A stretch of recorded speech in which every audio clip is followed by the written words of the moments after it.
talked about. But there are all kinds of other ingredients. There are different fabrics and coins and what's the thing? Talk about the coins again. Well, these are in some cases coins that materialized out of what would be considered occultation, out of the other world, in different meetings and sessions that were held by the Rorics. And I'm not saying this off the cuff or because I heard it from someone else. These are recorded memoirs of Helena and Nicholas Roerich. And of course, many of the people who are into the New Age are into astral projection and in contact with these spirit beings. And there really are spirit beings out there. They refer to them as the Masters of Wisdom, or the Great White Brotherhood, or the Enlightened Ones. And they believe that they are guiding society. These are actually demonic forces and demonic beings. And of course, they can materialize and disappear. The average individual says, oh, that can't be true. And yet it is true. And when you talk to the people who are dealing with this, they come in contact with this many times. They have accessed this other dimension, which is truly a demonic dimension. And of course, tragically, it's becoming increasingly apparent here in America as we turn our back on God, and we're not really a secular society. We've gone from being a Christian society to a secular society, and now a society dominated by the occult forces, of which are intent upon ruling the world. If it's true that the Roerichs were in contact with the spirit realm, is it then possible that these same powers could have somehow influenced the design of the dollar bill?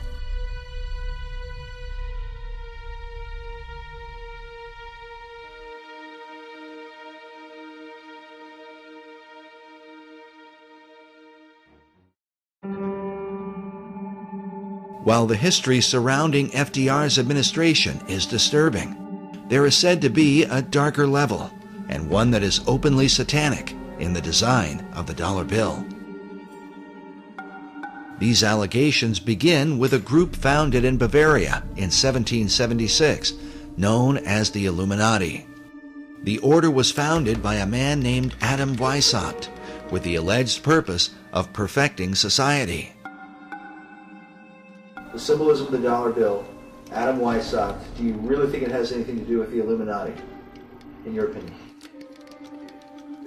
Is the Illuminati to be defined as Freemasons and Rosicrucians and other secret society members? If that's the case, then yes, I believe the symbol on the dollar bill, the truncated pyramid, is directly related to the Illuminati, because Roerich was the Illuminati.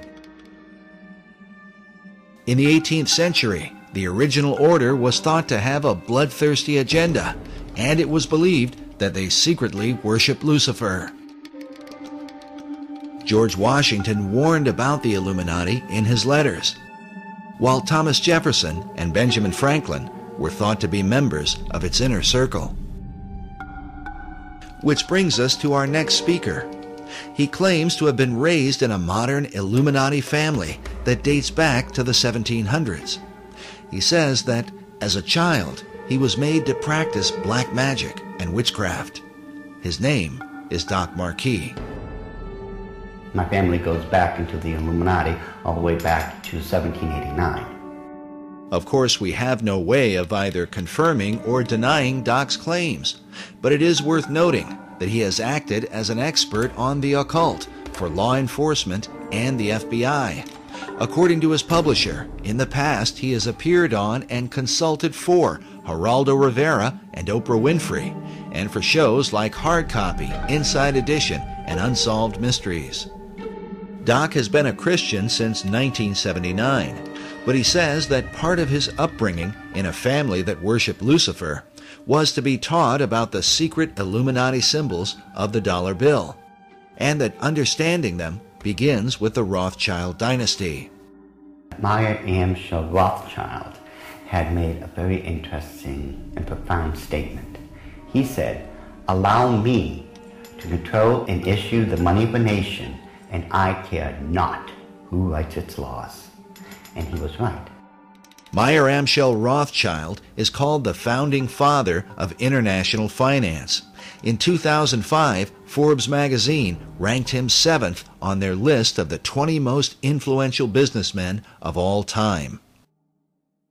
All this happened back in 1776, and this was during May 1st and shortly thereafter.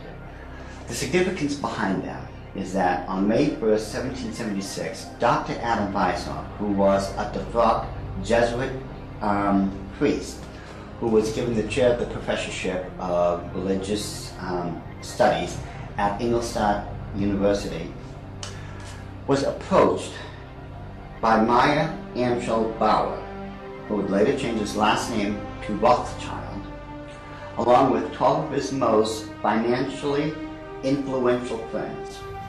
They knew Weishaupt at that particular time was not only a genius when it came to the occult world, but Weishaupt also had an axe to grind, because it was the Catholic Church that just recently defrocked him. He was no longer a Jesuit priest, and he was going to send a message to them, to the monarchies of Europe, and to all other people who would try to have their will over his. What Rothschild and Weishaupt came up with was a plan to destroy the old world system of government through monarchies and the church, and to set up a new world order in its place. This is said to be the great plan of all the secret societies. So what happened? Meyer Amschel Bauer approached Weishaupt and basically told him, "We know you've got the occult knowledge and genius to put it all together. We've got the money. You do it, we'll back it." Just to paraphrase what really happened. So in 1773, Weishaupt started creating what had never been created before. The idea of Illuminism had always been around, ever since the days of Babylon, with the co-founders of being that Nimrod and Semiramis. But no one had ever been able to actualize it. However, May 1st, 1776, the Order of the Illuminati had become a reality under the auspices of Dr. Adam Weishaupt. Now, like other nations, orders, countries and such, they have their two great seals. The Order of the Illuminati does. Those two seals can be found on the back of a $1 bill. People mistake those to be the two great seals of the United States of America. They are not. Those are the two seals of the Order of the Illuminati. And I'm going to explain it to you. In order to understand the seal itself, we have to first take a look at every single thing that composites it. We look at the first part of it on our left, which would be the truncated pyramid one. Above it is a 13-letter Latin expression that says Annuit Coeptis, and directly underneath the base of the pyramid is a 3-word Latin expression which is Novus Ordo Seclorum. If you were to look up the word, let's say, work, in the English dictionary, you're going to find at least 50 different meanings for it. It is the same thing in Latin. Different words have different meanings. They have more than one meaning. The word seclorum, one of the definitive meanings is secular. Something that is secular is of the world. So it is proper, very proper, to translate the bottom as New World Order, the Novus Ordo Seclorum. The whole of it is saying, announcing the birth of a new world order. This would be Dr. Adam Weishaupt himself, the very first head of the Order of the Illuminati.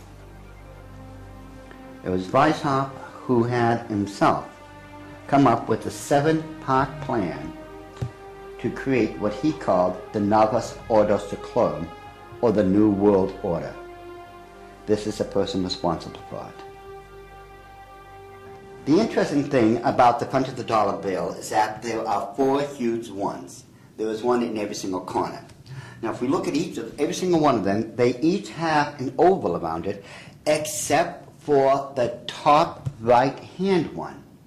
Now, if we look at this blow-up version of it, you will find there's no oval. This is a shield that is surrounding the one.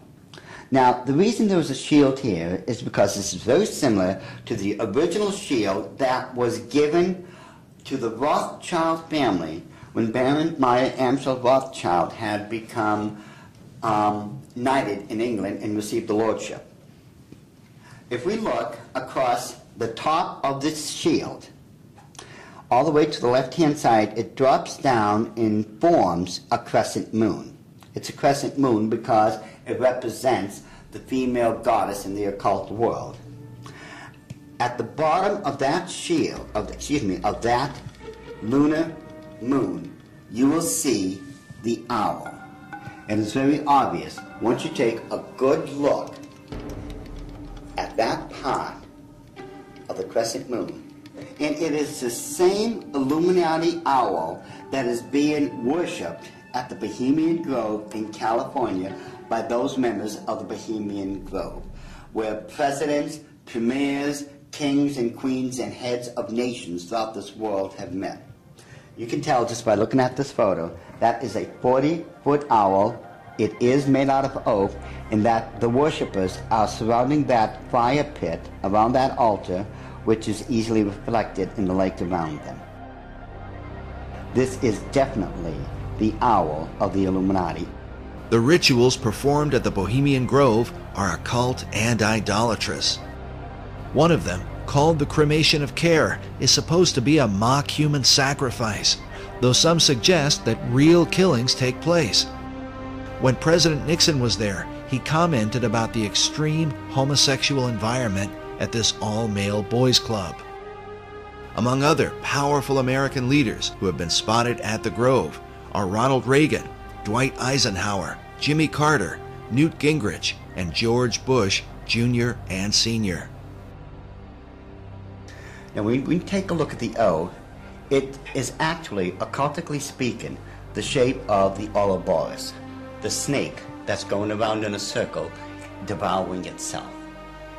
This O is actually the eye in this lady's face that they want to look at. This is the O. Now, what's in the center of this O?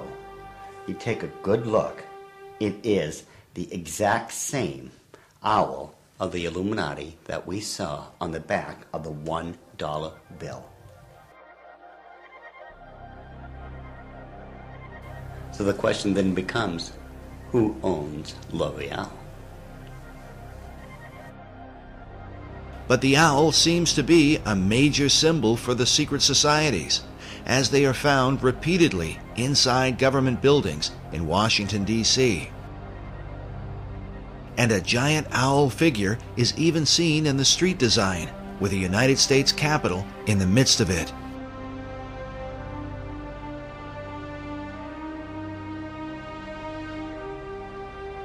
Now the Druids from the Gaelic means, Druid means men of oak. These people worshipped creation among other things, but their sacred symbol was the owl because the ancient god of magic and of the hunt was Pallas Athena. Her bird was the owl, and that owl represented wisdom. It always has. Pallas Athena was also the goddess figure who was said to inspire Sir Francis Bacon. But now look at this owl seal at the Bohemian Grove, where it says, "Weaving spiders come not here." While the line is taken from Shakespeare's Midsummer Night's Dream, could this also be a veiled reference to what seems like a spider web design that forms the background of the dollar bill? Are there additional secrets hidden there? Now, I'm sure you've heard of a Rorschach smear, or the Rorschach ink blot test as created by Dr. Rorschach himself. You see the ink in the forefront and everything else is in the background. This way your subconscious mind is supposed to pick up on what's on the foreground, and you're supposed to be able to tell what you are subconsciously seeing. Notice how it's very